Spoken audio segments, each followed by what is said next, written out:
حضرت علی رضی اللہ تعالیٰ عنہ نے فرمایا، اے لوگو،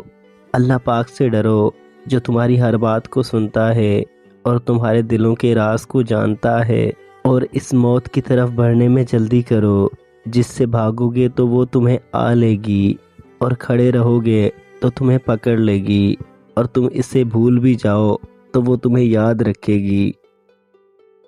حضرت علی رضی اللہ تعالیٰ عنہ نے فرمایا،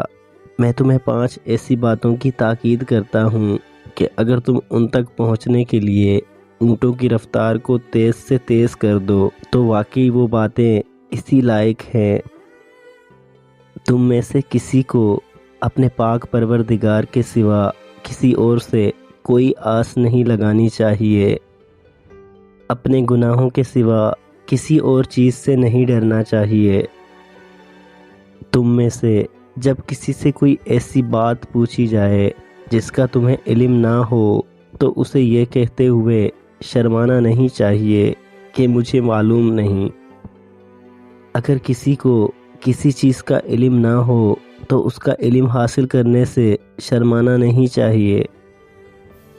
صبر کا دامن مت چھوڑو، کیونکہ صبر کو ایمان سے وہی نسبت ہے جو سر کو دھڑ سے ہوتی ہے، اور وہ دھڑ کس کام کا جس کے ساتھ سر نہ ہو، اور اس ایمان کا کیا فائدہ جس کے ساتھ صبر ہی نہ ہو۔ مجھے اس شخص پر تعجب ہے جو خدا کی رحمت سے نا امید ہو رہا ہے، حالانکہ استغفار توبہ کا وسیلہ اس کے ساتھ ہے۔